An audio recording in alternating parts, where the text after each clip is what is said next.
جو تیرا دشمن ہے وہی ابتر ہے، وہی ابتر ہے۔ اس آیت کا شان نزول کچھ اس طرح ہے کہ نبی کریم صلی اللہ علیہ وسلم کعبۃ اللہ کے دروازے پر تشریف فرما تھے کہ ایک شخص آیا جس کا نام عاص بن وائل ہے۔ وہ چونکہ کلمہ گو نہ تھا، مسلمان نہ تھا، اس نے آقا علیہ الصلوۃ والسلام سے گفتگو کی، باتیں کی۔ پھر وہ اندر چلا گیا، اندر گیا تو اس نے دیکھا کفار مشرکین جمع ہو کر بیٹھے تھے۔ تو انہوں نے پوچھا تو کس سے باتیں کر رہا تھا؟ تو اس نے کہا معاذ اللہ، نقل کفر نباشت، میں اب تر سے گفتگو کر رہا تھا، معاذ اللہ۔ اللہ رب العزت نے اس وقت یہ آیت مبارکہ اتار دی، ان شانئک ھو الابتر، اے حبیب ابتر آپ نہیں، ابتر وہ ہے جو تیرا دشمن ہے۔ بولو ذرا محبت کے ساتھ، ابتر وہ ہے جو تیرا دشمن ہے۔ ان شانئک، یہ جو لفظ شان آیا ہے، علماء نے لکھا، علماء لغت نے، جیسے لسان العرب میں موجود ہے کہ یہ شانہ ان یا شان ان سے مشتق ہے۔ اس کا معنی ہے معاذ اللہ گالی دینا، یا شناعت سے ہے، اس کا معنی ہے استہزاء کرنا، مذاق اڑانا، استہزاء کرنا، مذاق اڑانا، یا گالی دینا، یا تان و تشنیع کرنا۔ بہرحال جو معنی بھی آپ کر لیں، اللہ رب العزت نے فرمایا محبوب یہ گالی دینے والا، یہ تان و تشنیع کرنے والا، یہ آپ کو سب و شتم کرنے والا، یہ آپ کی استہزاء اڑانے والا، اے حبیب ان شانئک ھو الابتر، ابتر یہی ہے، مقطوع النسل یہی ہے۔ ابتر کہتے ہیں اس کو جو لابلد ہو، لاوارث ہو، جس کی کوئی اولاد نہ ہو، معاذ اللہ۔ اس نے نبی کریم صلی اللہ علیہ وسلم کو لابلد کہا اور آقا علیہ السلام کو لاوارث کہا، چونکہ کچھ عرصہ پہلے آقا علیہ السلام کے ایک شہزادے دنیا سے رخصت ہو گئے تھے، تو اس نے اس وجہ سے آپ کو ابتر کہا۔ اب ذرا توجہ کے قابل بات یہ ہے کہ نبی کریم صلی اللہ علیہ وسلم کو کہے مقطوع النسل، یا آپ کے بارے میں کہے کہ آپ لابلد ہیں، لاوارث ہیں، یا آپ کی نسل ختم ہو گئی، تو اللہ رب العزت ایسے بدبخت کو جواب دینے کے لیے صحابہ سے نہیں کہتا کہ اے میرے نبی کے صحابہ تم جواب دو۔ رب خود فرماتا ہے انا اعطیناک الکوثر، پہلے نبی پاک کی کرتا ہے تعریف، یہ تو کہتا ہے کہ نبی پاک کی نسل ختم ہو گئی، اے حبیب ہم نے تو آپ کو کوثر عطا کر کے قیامت تک تیرے ذکر کی بلندی عطا کر دی۔ یہ کہتا ہے تیرا نام لینے والا کوئی نہیں، اے حبیب تیرے نام لینے والا اگر تیرا کوئی حقیقی بیٹا نہیں ہے، پر یہ تیرے سارے بیٹے ہی ہیں۔ اِنَّا أَعْطَيْنَاكَ الْكَوْثَرَ، اے حبیب ہم نے تجھے کائنات کا مالک بنا دیا، فَصَلِّ لِرَبِّكَ وَانْحَرْ، اے حبیب رب کی نماز بھی پڑھو اور اس کے نام کی قربانی بھی کرو۔ اے حبیب ان شانئک ھو الابتر، یہ جو تجھے ابتر کہتا ہے یہی خود ابتر ہے جو تیرا دشمن ہے۔ حضرات گرامی دیکھیں آپ اسی طرح پورے قرآن کو پڑھ لیں، اللہ رب العزت نے نبی پاک صلی اللہ علیہ وسلم کے دشمنوں کو خود جواب دیا ہے۔ پتا چلا ناموس رسالت کا پہلا محافظ خود خدا ہے۔ حضور کی عزت و ناموس کا پہلا محافظ کون ہے؟ خود خدا ہے، کہ اگر کوئی بدبخت آپ کی شان میں نازیبا کلمہ بھی بولتا ہے اس کو جواب خود رب عطا فرماتا ہے۔ ایک مرتبہ حضور مسجد حرام میں تشریف فرما تھے، رؤساء قریش کو دعوت دے رہے تھے، وہ جو سرداران قریش تھے نا، آپ ان کو اسلام کی دعوت، اسلام کا پیغام دے رہے تھے۔ تو اسی دوران ایک نابینا شخص صحابی رسول تھا جن کا نام ہے حضرت عبداللہ ابن ام مکتوم، وہ آ گیا اور وہ دوران گفتگو بولنے لگے، آقا علیہ السلام کی بات کو کاٹنے لگے۔ آقا علیہ السلام نے اسے ناپسند فرمایا کہ ایک بات ہو رہی ہے، گفتگو ہو رہی ہے، درمیان میں اس نے کیوں بولا ہے، درمیان میں اس نے بات کو آ کر کاٹ دیا ہے۔ حضور نے اس کو ناپسند فرمایا۔ اب کیا ہوا؟ اللہ رب العزت نے قرآن مجید کو اتار دیا، عبس وتولی۔ یہ آیات اتری جس میں اللہ رب العزت نے فرمایا محبوب یہ جو سرداران قریش تھے، یہ جو کفار مکہ تھے جن کو آپ دعوت اسلام دے رہے تھے، اے حبیب یہ آنے والا جو نابینا ہے یہ جانتا تو نہیں تھا، مگر اے محبوب ان کی بنسبت یہ آپ کی بات کو زیادہ سمجھنے والا بھی ہے، آپ سے زیادہ پیار کرنے والا بھی ہے۔ اللہ رب العزت نے فرمایا محبوب بے شک آپ انہیں دعوت اسلام دے رہے تھے، مگر آپ کی بات کو زیادہ سمجھنے والا اور آپ سے زیادہ پیار کرنے والا یہ ہے جس کی بھلے آنکھیں نہیں ہے نابینا، مگر یہ آپ سے محبت زیادہ کرتا ہے، آپ سے عشق زیادہ کرتا ہے، آپ کا دیوانہ پروانہ ان سے زیادہ ہے۔ نبی کریم صلی اللہ علیہ وسلم کو رب نے عبس وتولی کہہ کر اس طرف متوجہ کیا، اس طرف توجہ دلائی۔ اب ذرا آپ کی توجہ چاہوں گا، اللہ نے گویا کہ اپنی شان کے لائق، اپنی شان کے لائق نبی کریم صلی اللہ علیہ وسلم کو تنبیہ فرمائی۔ کیا فرمائی؟ تنبیہ فرمائی نا، حضور کو فرمائی تنبیہ۔ اب یہ اللہ مالک ہے، مختار ہے، نبی پاک اس کے بندے ہیں، عبد ہے، توجہ ہے نا؟ وہ کہتے ہیں نا اعلیٰ حضرت میں تو مالک ہی کہوں گا کہ وہ مالک کے حبیب نہیں، محبوب و محب میں میرا تیرا۔ اگر اللہ رب العزت اپنے محبوب سے کسی طرح بھی کلام فرمائے، کہنے کی جرات کیا ہے؟ وہ اسی بات کو دہرائے اور اسی بات کا اعادہ کرے۔ میں نے کہا یہ ہے رب، یہ ہے بندہ، وہ رب اپنے بندے سے جیسے کہے کہ اسی رب نے یہ نہیں فرمایا وما ارسلناک الا رحمۃ للعالمین، کہ اسی رب نے یہ نہیں فرمایا وانک لعلی خلق عظیم، کہ اسی رب نے یہ نہیں فرمایا ورفعنا لک ذکرک، کہ اسی رب نے یہ نہیں فرمایا الم نشرح لک صدرک، کہ اسی رب نے یہ نہیں فرمایا ولسوف یعطیک ربک فترضی، کہ اسی رب نے محبوب کی دلجوئی کے لیے یہ نہیں فرمایا والضحی واللیل اذا سجی،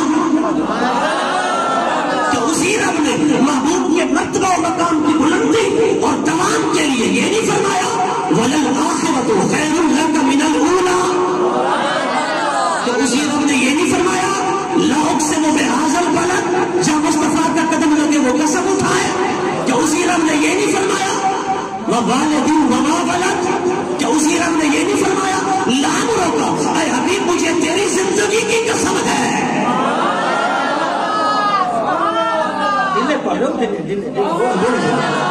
میں نے کہا یہ ساری عظمتیں کس نے بیان کی؟ کہ اسی رب نے یہ نہیں فرمایا یا ایھا الذین آمنوا استجیبوا للہ وللرسول اذا دعاکم لما یحییکم، کہ اسی رب نے یہ نہیں فرمایا وما رمیت اذ رمیت ولکن اللہ رمی، کہ اسی رب نے یہ نہیں فرمایا ید اللہ فوق ایدیہم، کہ اسی رب نے یہ نہیں فرمایا سیؤتینا اللہ من فضلہ ورسولہ، کہ اسی رب نے یہ نہیں فرمایا ان اغناہم اللہ ورسولہ ان یرضوہ۔ میں نے کہا بدبخت تجھے عبس وتولی تو نظر آیا، پر پورا قرآن عظمت مصطفیٰ میں پڑھا پڑا ہے وہ نظر نہ آیا۔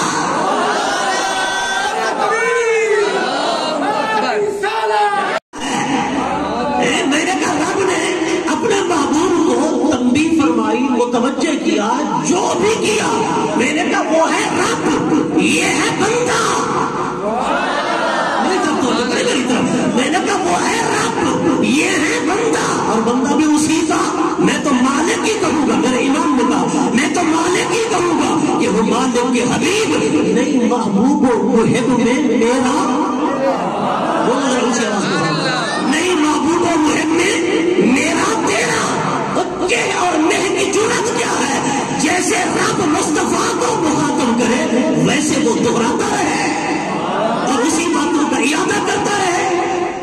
بندہ حضرت عمر فاروق اعظم کے دور مبارک کے اندر اسی صورت کو نا نماز کے اندر بار بار پڑھتا، نماز کے اندر بار بار پڑھتا، ابس ابس اللہ کی تلاوت بار بار کرتا، بار بار کرتا۔ حضرت عمر فاروق رضی اللہ تعالیٰ عنہ کو پتہ چلا کہ یہ بندہ نماز کے اندر ابس ابس اللہ والی صورت کو بار بار پڑھتا ہے، بار بار پڑھتا ہے۔ نماز با جماعت پڑھاتا نا تو اسی صورت کی تلاوت کرتا۔ حضرت عمر فاروق اعظم رضی اللہ تعالیٰ عنہ نے فرمایا اسے بلاؤ، اسے بلایا گیا۔ حضرت عمر رضی اللہ تعالیٰ عنہ نے بغیر تحقیق کیے، بغیر تفتیش کیے، بغیر پوچھے کہ تیری نیت کیا تھی اور کیا نہ تھی، یہ نہ پوچھا، حضرت عمر نے اس کا سر قلم کروا دیا اور بتا دیا وہ اللہ تو مصطفیٰ سے جیسے کہے وہ کہہ سکتا ہے، تیری جرأت کیسے ہوئی؟ دل سبحان اللہ بھائی، شاید آپ یہ بات پہلی بار سن رہے ہوں گے، آپ کو کسی مولوی نے اس طرح نہیں سمجھایا ہوگا جس طرح میں نے کوشش کی ہے۔ گویا حضرت عمر نے بتا دیا، بدبخت تجھے پورے قرآن میں نماز کے اندر پڑھنے کے لیے سورہ عبس ابس اللہ نظر آئی، تجھے سورہ یاسین نظر نہیں آئی، تجھے سورہ بطحہ نظر نہیں آئی، تو نے سورہ علم نشرہ کو نہ پڑھا، تو نے سورہ قلم کو نہ پڑھا۔ جہاں نبی کی عظمت کا بیان ہے تو نے ان آیات کو نہ پڑھا، آپ نے سر قلم کروا دیا۔ صاحب تفسیر روح البیان لکھتے ہیں حضرت عمر نے پوچھا بھی نہیں کہ بتا تیری نیت کیا تھی، تیرا ارادہ کیا تھا، آپ بھانپ گئے، کیونکہ جو منافق ہوتا ہے نا وہ اپنی حرکتوں سے پہچانا جاتا ہے۔ محبت کے ساتھ جن کے دل میں سچی محبت نہیں ہوتی نا، ان کے اندر انکسار نہیں ہوتا، عجز نہیں ہوتا، تواضع نہیں ہوتی، جھکاؤ نہیں ہوتا، جی لگتا ایسا ہے کہ بس یہ بے شک ظاہر ہے ان کا بنا ہوا ہوگا، لیکن اندر سے وہ مارے پھر رہے ہوں گے، پیچوکار کھا رہے ہوں گے۔ اب نبی کریم صلی اللہ علیہ وسلم کو اللہ نے عبس وتولی فرما کر متوجہ کیا، آپ کی توجہ دلائی، آپ کو التفات دلایا۔ اب منافق بار بار اسی صورت کو پڑھ کر اسی بات کی طرف گویا اشارہ کر رہا تھا، دیکھو رب نے کیسے نبی پاک کو کہا ہے۔ وہ جملے میں بھی نہیں کہنا چاہتا، ٹھیک ہے، جس طرح مطلب ہے کہ منافق کہتے تھے، جی وہ جملے اگر میں کہوں تو شاید آپ میں سے کوئی سنے اور اس کے دل میں بیٹھ جائیں، میں وہ جملے بھی نہیں دہرانا چاہتا، بس اتنا کہ کہتے دیکھو رب نے کیسے کہا، رب نے نبی کو کیسے کہا، بس یہ اشارتاً بات دل میں تھی، حالانکہ زبان سے کوئی گستاخی کا جملہ نہ بولا تھا، کوئی تنقیص نہ کی، کوئی تحقیر نہ کی، کوئی توہین نہ کی، کوئی حضور کو بظاہر ایسا جملہ بول کر جو گالی بنتا ہو یا شتم بنتا ہو یا سب بنتا ہو وہ نہ تھا، لیکن حضرت عمر فاروق اعظم اس کے دل کی بات کو بھانپ گئے کہ بار بار سورہ عبس وتولی پڑھنا اس کی منافقت کی پکی دلیل ہے۔ جہاں دیکھو نا منافق لوگ ایسی چیزیں بار بار بیان کر رہے ہیں لوگوں کے درمیان، دیکھو جی فلاں کام ہو گیا، نبی کو پتہ بھی نہ چلا، اگر پتہ ہوتا تو بتا نہ دیتے، جی فلاں بات ہو گئی جی نبی پاک نے کچھ نہ کہا، نبی پاک نے ایسا نہ کیا، یعنی وہ تنقیص والی، نقص والی، عیب والی باتیں بنا کر کتابوں سے نکال کر بیان کریں گے، لوگوں کو بتائیں گے۔ میں نے کہا یہ عادت اس دور کے منافقوں کی ہے، اس لیے سنیو ہم کتنے خوش نصیب ہیں، وہ نقص و عیب تلاش کرنے میں وقت گزارتے ہیں، ہم حضور کی عظمت و شان نکالنے اور ظاہر کرنے میں وقت گزارتے ہیں۔ ہم کتابوں میں یہی تلاش کرتے ہیں، ہم کہتے ہیں دیکھو نبی پاک کی رضا کا بیان کہاں ہے، عطا کا بیان کہاں ہے، رحمت کا بیان کہاں ہے، حضور کی عظمت کا بیان کہاں ہے، سرکار کے علم غیب کا ذکر کہاں ہے، حضور کے ناظر کا بیان کہاں ہے، سرکار کے فلاں مقام فلاں عظمت کا ذکر کہاں ہے۔ ہم یہ تلاش کرتے رہتے ہیں، اور وہ یہ تلاش کرتے ہیں کہ نبی دیوار کے پیچھے کہانی جانتے وہ حدیث کہانی کی ہے، حضور ناظر کیسے نہیں ہے وہ دلیل کہاں ہے، سرکار کو فلاں چیز کا علم نہ تھا وہ چیز کہاں ہے۔ میں نے کہا عبس وتولی پڑھنے والے نے بتا دیا کہ اور آیات حضور کی عظمت میں تو تھی مگر اسے نظر نہ آئی، وہ بار بار اسے پڑھتا۔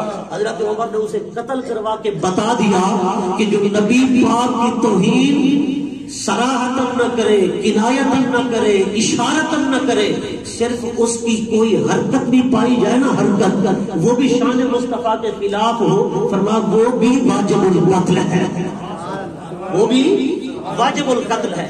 حضرت عمر فاروق اعظم رضی اللہ تعالیٰ عنہ نے گویا یہ پیغام دیا۔ حضرات گرامی، آج کے اس پرفتن دور کے اندر جہاں ہم اتنے دور جا چکے ہیں کہ مسلمان ہی کمزور سے کمزور ہوتے جا رہے ہیں، مسلمان ہی کمزور سے کمزور ہوتے جا رہے ہیں، اور مسلمانوں کے اندر کمی آتی جا رہی ہے۔ جس حوالے سے بھی دیکھو مسلمان کمزور پڑتا جا رہا ہے۔ جیسے نبی کریم صلی اللہ علیہ وسلم نے خدشے کا اظہار فرمایا تھا نا، حضور نے فرمایا میری امت شرک تو نہیں کرے گی، البتہ میری امت دنیا دار بن جائے گی، میری امت دنیا میں بڑھ جائے گی، شرک نہیں کرے گی۔ یہ سرکار کی حدیث ہے، بخاری پاک ہے۔ حضور نے فرمایا مجھے یہ خوف خطرہ نہیں کہ یہ مشرک ہوں گے، البتہ یہ خوف ہے کہ یہ دنیا میں بڑھ کر مجھے بھول جائے گا۔ اب دیکھو حضور نبی کریم صلی اللہ علیہ وسلم کی ایک اور حدیث پاک ہے، حضور نے فرمایا کہ جس قوم کے ساتھ اللہ برائی کا ارادہ کرتا ہے نا، اس قوم میں علماء کی کمی کر دیتا ہے، علماء کی کمی کر دیتا ہے۔ جس قوم کے ساتھ بھلائی کا ارادہ کرتا ہے اللہ اس میں اہل علم کا اضافہ کر دیتا ہے۔ اب دیکھو کہ ہمارے اندر علماء کی کمی ہوتی جا رہی ہے کہ پچھلے دنوں بھی ہمارے بہت سارے علماء دنیا سے رخصت ہو گئے، جن میں بڑے بڑے علماء شیخ الحدیث بھی تھے، شیخ القرآن بھی تھے، وقت کے مفتی بھی تھے، جید علماء تھے۔ میں نے کہا جو سینکڑوں اور ہزاروں تلانے والے استاد تھے وہ دنیا سے رخصت ہو گئے۔ تو حضور کی حدیث یاد آتی ہے نا کہ اللہ جس قوم کے ساتھ بھلائی کا ارادہ کرتا ہے علماء کی کثرت کر دیتا ہے، جس قوم کے ساتھ برائی کا ارادہ کرتا ہے علماء کی کمی کر دیتا ہے۔ پھر صرف علماء کی کمی، ایک عالم ہونا اور ایک عالم بھی ہو اور اتنا بڑا لیڈر بھی ہو۔ آپ نے سنا ہوگا کس قدر دکھ بھری خبر ہے اہل سنت کے لیے، بہت بڑا دھچکا اور بہت بڑا ناقابل تلافی نقصان ہے۔ ہو سکتا ہے کہ صدیاں بعد بھی یہ نقصان پورا نہ ہو۔ وہ سرکار نے فرمایا تھا نا، حضور کی حدیث، وہ حدیث بھی یاد آتی ہے، سرکار نے فرمایا تھا مغز چلا جائے گا چھلکا رہ جائے گا، مغز چلا جائے گا چھلکا رہ جائے گا۔ یارو اگر چشمے تصور سے دیکھو تو اب مغز اٹھتے جا رہے ہیں اور باقی چھلکے بچتے جا رہے ہیں۔ چھلکا کام کا نہیں ہوتا، چھلکا بیکار ہوتا ہے۔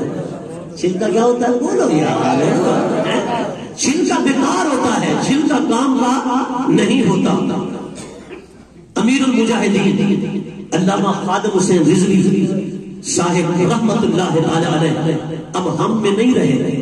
یہ اہل سنت کا اتنا بڑا نقصان ہے، اتنا بڑا نقصان کہ جیسے امام احمد رضا خان آئے تھے نا حضور کی عزت و ناموس پر پہرا دینے کے لیے، خدا کی قسم صدی گزر گئی اور صدیاں گزر جائے گی پر احمد رضا پھر نہیں آئے گا۔ لوگوں قدر کرو، خادم حسین رضوی ایک بار آیا تھا پھر نہیں آئے گا، جس کے اندر احمد رضا کی غیرت بھی بولتی تھی، مجدد پاک کا جذبہ بھی اس کی رگوں میں دوڑتا تھا۔ وہ خادم حسین رضوی دنیا سے چلا گیا، وہ پھر نہیں آئے گا۔ خادم حسین رضوی کو ٹھوکرے مارنے والے اب خوش ہوں، اہل سنت کے نقصان پر اب وہ خوش ہوں، اب بغلیں بجائیں۔ میں نے کہا خدا کی عزت کی قسم وہ وقت بھی آئے گا ہم سارے اپنے اپنے کاموں میں رہیں گے اور نبی کے بے ادب اور گستاخ نبی پاک کو بک بک کرتے رہیں گے، کوئی پہرا دینے والا نہیں ہوگا۔ تو پھر کون ہوگا؟ رب کتوں سے پہرا دلائے گا، رب شیروں سے پہرا دلوائے گا، رب جانوروں سے پہرا دلوائے گا۔ اگر ہم پہرا دینے کے لیے نہیں اٹھیں گے، خادم حسین رضوی جیسے لوگ ہمارے درمیان نہیں ہوں گے تو پھر کون انہیں جگائے گا اور بیدار کرے گا؟ آج وہ بندہ چلا گیا، خدا کی عزت کی قسم، جس کی پشت پر مصطفیٰ کا ہاتھ تھا، وہ جس نے بچے بچے کے دل میں یا رسول اللہ کے جگا دیا تھا اور عشق مصطفیٰ کا جذبہ بھی بیدار کر دیا. بولو ذرا ایک بار. وہ بندہ چلا گیا ہمارا. آج اہل سنت کا اتنا بڑا نقصان ہو گیا جو صدیاں بعد بھی پورا نہیں ہوگا. میں نے کہا بتاؤ کوئی ہے جو آواز دے اور لاکھوں لوگ اس کی آواز پر لبیک کہیں. لاکھوں لوگ. ہم سنی تو ماشاءاللہ اس حوالے سے بڑے تکڑے ہیں. زندگی میں قدر نہیں کریں گے. جب مر جائے گا نا کوئی تو پھر قبر پر جھنڈے بھی گاڑیں گے, چادریں بھی چڑھائیں گے, عرس بھی بڑے دھوم دھام سے کریں گے, اور ہر کوئی کھڑا ہو کر کہے گا جی ایک دیگ میں نے دینی ہے, دوسرا کہے گا ایک دیگ میری ہوگی. جی چادر جو ہے حضرت کے مزار پر وہ 5000 کی ہے, بھلے وہ میں چڑھاؤں گا.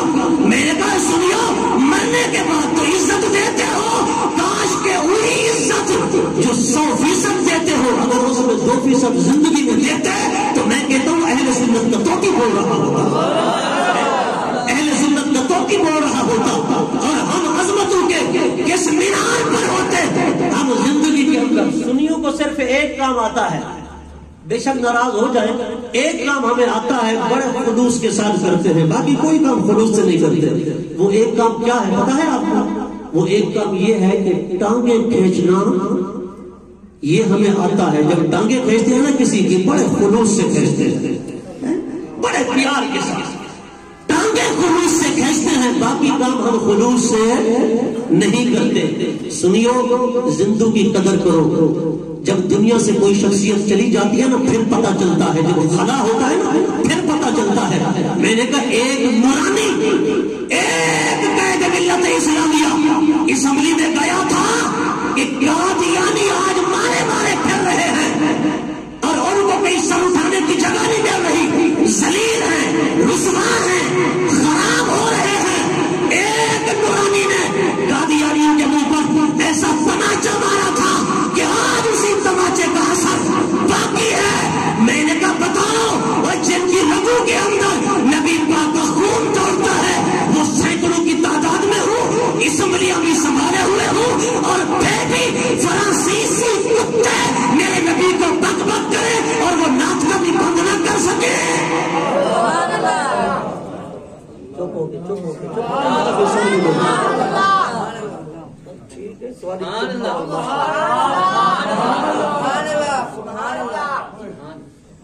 سارے پارے گئے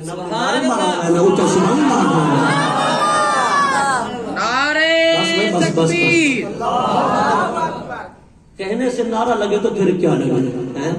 میں نے کہا ہم اپنے بزرگوں کو اتنا داد بھی نہیں دے سکتے. میں نے کہا چھکے چوکے پہ ہاتھ نہ اٹھایا کرو, نبی کی عزت پہ ہاتھ اٹھاؤ, حضور کی نماز کی خاطر ہاتھ اٹھانا سیکھو.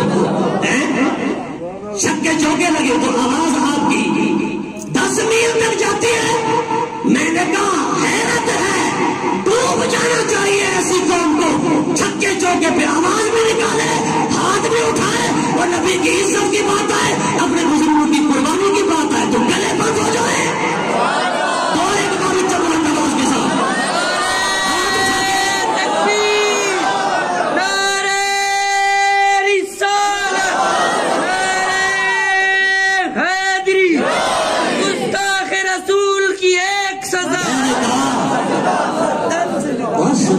جاگو جاگو.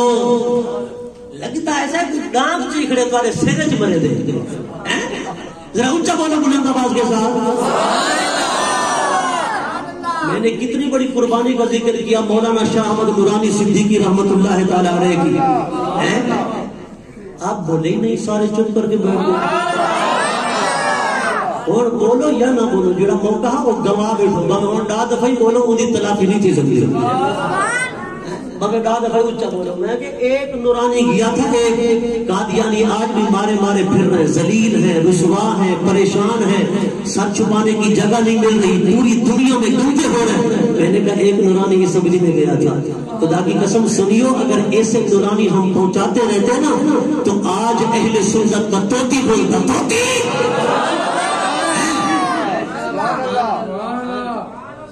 میں نے کہا ایک تو خادم رزق دکھاؤ نا کسی بھی مکتبہ فکر کے اندر جس نے دنیا کو ہلا کر رکھ دیا ہو. سنیو ایسے لیڈر ملے پھر بھی ہم ٹانگیں کھینچیں. میں نے کہا بڑے افسوس کی بات ہے حضرات گرامی، اللہ رب العزت ان پر کروڑوں رحمتیں نازل فرمائے. ایسے لیڈر بار بار نہیں آتے، ایسے لیڈر صدیوں بعد آتے ہیں، صدیوں بعد آتے ہیں. اللہ پاک قدر کرنے کی توفیق عطا فرمائے. ابھی انشاءاللہ بعد نماز جمعہ تحفظ ناموس رسالت کے حوالے سے ریلی ہو.